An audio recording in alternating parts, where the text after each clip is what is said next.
Selamat datang di channel Donghua Animasi. Pada kesempatan kali ini, Mimin akan melanjutkan pembahasan dari spoiler Battle Through the Heaven Season 5 episode 137. Sebelumnya, wajah wanita di balik topeng misterius telah terungkap. Dan yang paling mengejutkan adalah bola mata ular berbentuk bunga berkelopak 3 berwarna hijau giok. Itu adalah sepasang mata yang paling misterius di dunia ini. Mata itu bahkan lebih langka dari tubuh racun misterius milik Xiao Yixian. Selama bertahun-tahun, Xiaoyan hanya pernah melihatnya sekali, yaitu saat ia berlatih di Kekaisaran Jiama. Namun saat itu, pemilik mata itu hanyalah seorang gadis kecil yang pemalu. Ia hanyalah seorang pelayan kecil yang sering diejek dan dipandang rendah karena garis keturunan sebagai manusia ular.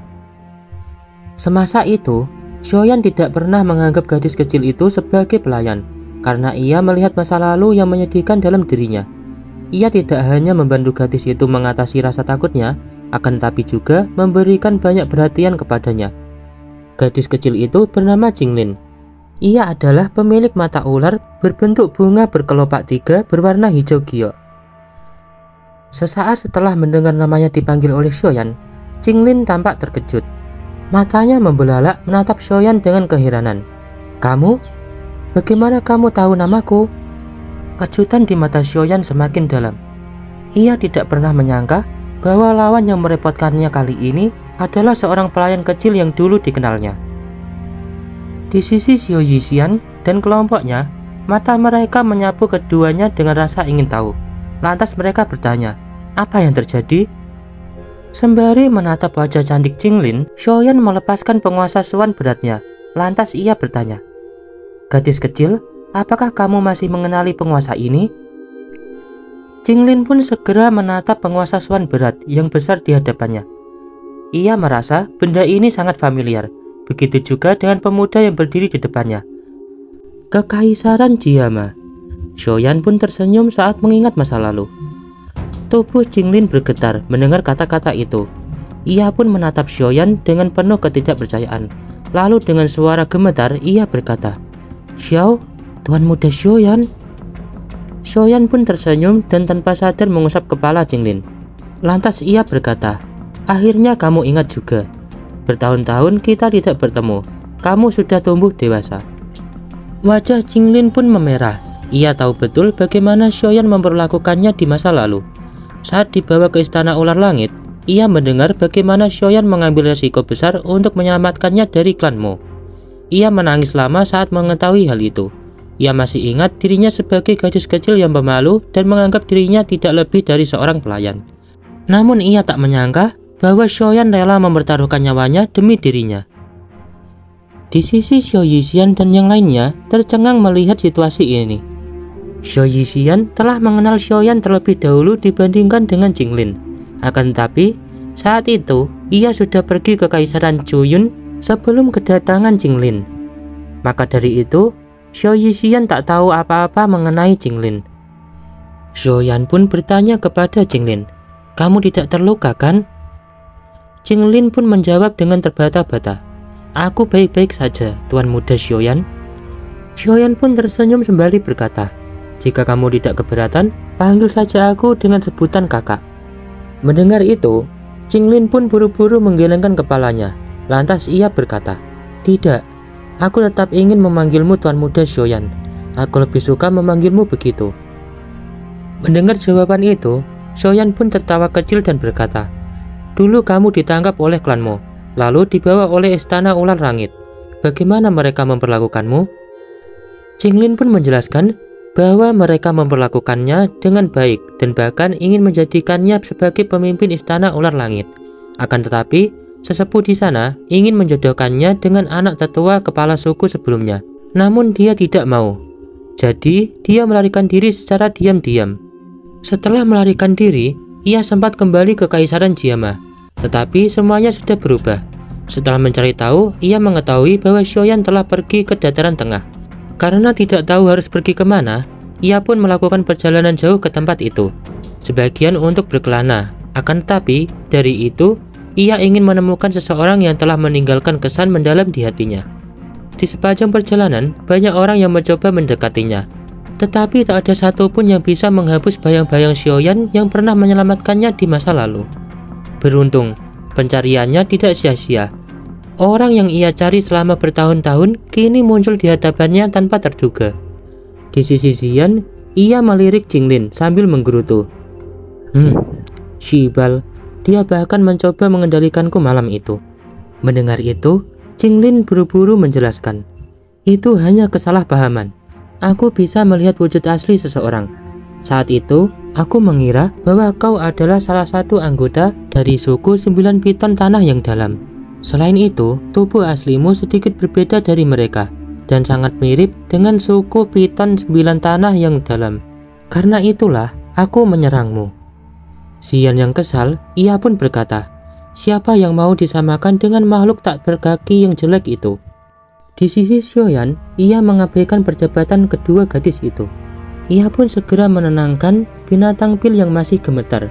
Sembari berpikir, meskipun binatang pil ini tidak memancarkan ria energi, seorang ahli yang sangat berpengalaman atau seorang alkemis tetap bisa mencium aroma pilnya dan menebak identitas aslinya. Di sisi Xiao Yixian, ia pun memberi saran. Kalau begitu, bagaimana kalau kita biarkan Jinglin menyimpannya lagi? Mendengarkan itu, binatang kecil itu tiba-tiba menggelengkan kepalanya dengan liar. Ia pun merengek dan menatap Xiaoyan dengan penuh harap, sembari mencengkram erat pakaian Xiaoyan, seolah-olah tidak mau dipisahkan darinya. Jinglin merasa sedikit malu melihat reaksi binatang kecil itu. Xiaoyan pun tersenyum melihat kelakuan makhluk itu, dan berkata, "Hah? Apa dia sedang mencoba bertingkah manis padaku?" Xiao Yixian yang dengan mata berbinar menatap ke arah binatang kecil itu pun berkata, "Serahkan saja padaku, aku bisa mengisolasi aroma pil dari tubuhnya." Xiaoyan pun tak kuasa menahan tawa. Ia pun lantas berkata, "Dasar wanita, selalu menyukai hal-hal berbulu seperti ini." Ia pun segera menyerahkan binatang pil itu padanya. Setelah menerima binatang pil, Xiao Yixian mengumpulkan energi di jarinya dan menekannya ke tubuh makhluk itu. Seketika lapisan jaringan energi samar menyelimuti tubuh kecilnya. Saat jaring energi melekat, aroma pil yang semula begitu kuat langsung menghilang. Kini binatang pil itu tampak seperti hewan biasa. Tak ada yang bisa mengenali identitas aslinya. Xiaoyan pun merasa lega. Dia melirik makhluk kecil itu yang kini tampak nyaman di pelukan Xiao Yixian. Kemudian ia pun berkata kepada Jinglin, "Jaga pengawalmu." Jinglin pun mengangguk. Cahaya hijau berkilat di matanya, dan seketika para pengawalnya menghilang, berubah menjadi sinar hijau yang kembali ke dalam matanya. Melihat teknik misterius ini, semua orang termasuk Xiaoyan tak bisa menyembunyikan keterkejutan mereka. Sepasang mata itu memang benar-benar luar biasa. Jinglin menjelaskan bahwa dengan mata itu, ia bisa mengendalikan seseorang, serta bisa menyimpannya di dalamnya.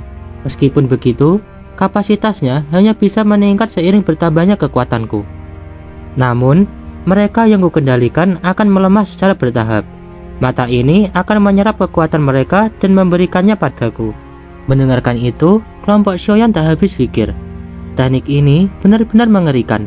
Dengan metode seperti ini, Jinglin bahkan tak perlu berlatih. Dia hanya perlu menangkap ahli dan menyerap kekuatan mereka. Segera, Jinglin pun menambahkan, "Akan tetapi, itu tak semengerikan yang kalian kira.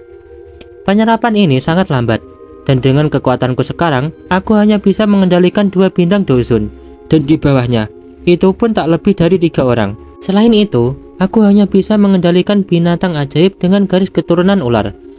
Manusia atau binatang ajaib lain tidak akan terpengaruh." Xiaoyan mengusap keringat dinginnya. Dia pernah merasakan efek dari kemampuan ini. Jika bukan karena jiwanya jauh lebih kuat dari Jinglin, mungkin dirinya sudah menjadi korban. "Tak heran, kekuatanmu meningkat begitu cepat," gumam Xiaoyan. Di sisi Tianhu Zunze, ia bergumam, "Sungguh layak disebut mata misterius terkuat di dunia." Melihat ekspresi kelompoknya, Xiaoyan hanya bisa tertawa. Lantas ia berkata, "Kemampuan ini adalah sesuatu yang dimiliki sejak lahir. Tak ada gunanya merasa iri. Ayo pergi. Kita harus menuju aula utama sebelum semua harta jatuh ke tangan orang lain." Kelompok mereka langsung menuju aula utama, membawa binatang pil berharga yang bisa membuat banyak orang tergiur. Sepanjang perjalanan, tatapan penuh minat tertuju pada mereka. Beberapa orang memperhatikan binatang pil di pelukan Xiao, tapi tak ada yang bisa mengenali identitasnya. Setelah menempuh perjalanan selama beberapa menit, mereka akhirnya tiba di aula besar. Aula itu berwarna perunggu, dengan jejak waktu yang menambah kesan kuno. Aura sejarah yang kuat menyelimuti setiap sudutnya. Di tengah aula, 10 gugus cahaya besar melayang di udara. Samar-samar gulungan dapat terlihat di dalamnya. Jantung Xiaoyan berdebar kencang. Apakah ini keterampilan Douglas Tian? Di tempat itu, sudah ada banyak orang yang tersebar di dalamnya. Selain beberapa penjaga, sebagian besar dari mereka berasal dari faksi-faksi ternama di Central Plains, seperti suku Heaven Demon Phoenix, Wind Lightning Pavilion, Ash River Valley, Burning Flame Valley, dan yang lainnya. Semua telah berkumpul di sini, seolah-olah memiliki tujuan yang sama. Begitu memasuki area sisa-sisa ini, mereka langsung bergerak menuju tempat ini. Kedatangan kelompok Xiaoyan tentu saja menarik perhatian banyak orang. Tatapan waspada, penuh permusuhan, maupun rasa ingin tahu tertuju kepada mereka. Xiaoyan hanya tersenyum menghadapi pandangan-pandangan itu. Matanya sekilas melirik ke arah Feng Jing'er, yang menatapnya dengan penuh dendam. Mereka masih mengingat kekalahan besar yang mereka alami sebelumnya di dalam penghalang spiritual binatang. Senyuman terpancar di wajah Xiaoyan saat melihat ekspresi itu. Tanpa tergesa-gesa, ia memimpin kelompoknya melangkah ke dalam aula besar. Saat memasuki aula, Xiaoyan melihat beberapa sosok duduk di atas kursi batu yang menjulang tinggi. Tubuh mereka berwarna abu-abu batu, tampak seperti patung dari kejauhan. Mata mereka tertutup rapat, diam dalam posisi yang sama selama bertahun-tahun. Meski tampak seperti benda mati, keberadaan mereka cukup mengintimidasi hingga tak seorang pun berani mendekati kursi batu dalam radius 100 kaki. Xiao yang menyadari bahwa sosok-sosok itu bukan manusia, ia pun berkata, "Boneka?" Dengan ekspresi serius, Xiaoyan pun mengangguk. Ya, dan tampaknya mereka adalah boneka kelas tinggi. Aura yang mereka pancarkan mirip dengan boneka iblis langit. Jika dugaanku benar, beberapa boneka ini memiliki kekuatan setara dengan Douzun. Wajah Xiao dan yang lainnya sedikit berubah mendengar itu. Lebih dari selusin Douzun, bahkan jika mereka bisa dikalahkan oleh para ahli yang hadir, harga yang harus dibayar pasti sangat besar.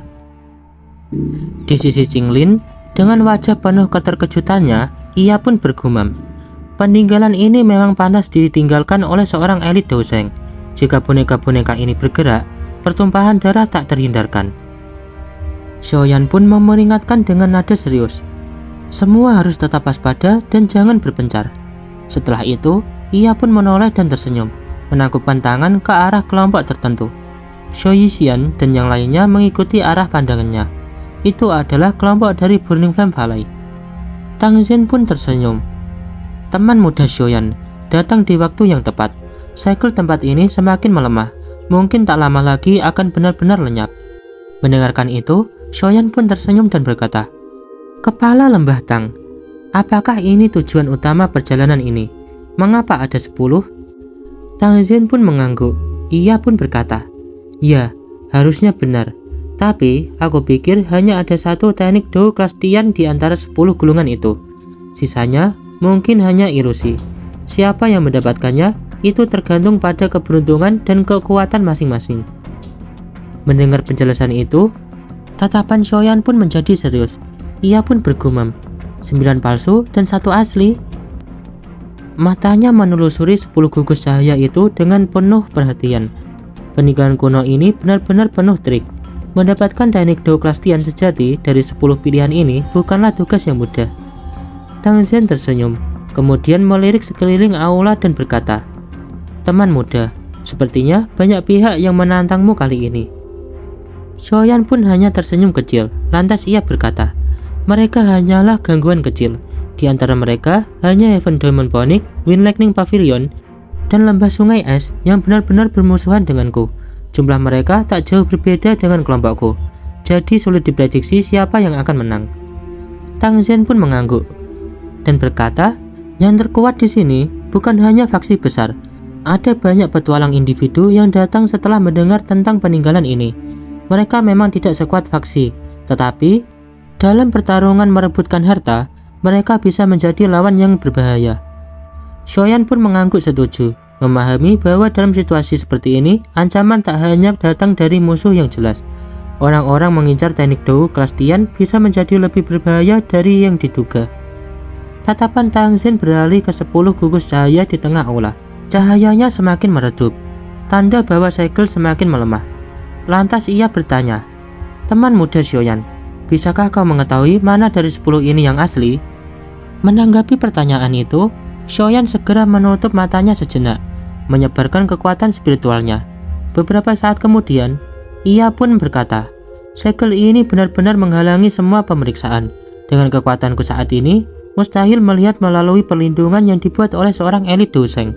Pada akhirnya, kita hanya bisa mengandalkan keberuntungan." Tang Xin pun tertawa, lantas ia berkata, "Keberuntungan saja tidak cukup. Ada terlalu banyak orang di sini dengan niat buruk. Siapapun yang mendapatkan gulungan asli akan menjadi target semua orang." Shoyan mengangguk memahami maksudnya. Tang Xin menambahkan, "Tempat ini akan menjadi sangat kacau sebentar lagi. Jika keadaan memburuk, kita bisa bekerja sama." Shoyan pun menyetujui tawaran itu.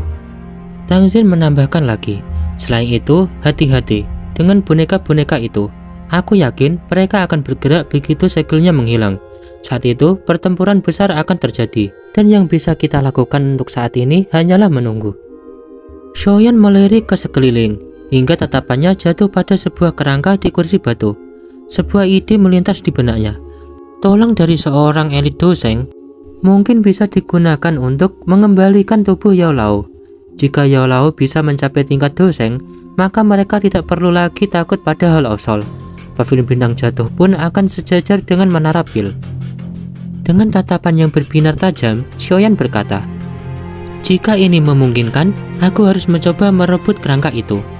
Setelah pemikiran itu, tiba-tiba suara terdengar. "Sepertinya aku tidak terlambat kali ini." Tatapan Shoyan berubah tajam. Ia mengenali suara itu. Akhirnya mereka datang, hantu tua Zaixing. Nah, baiklah. Untuk spoiler dari Battle Through the Heaven Season 5 episode 137 part 2, Mimin cukupkan sampai di sini dulu ya. Thanks for watching.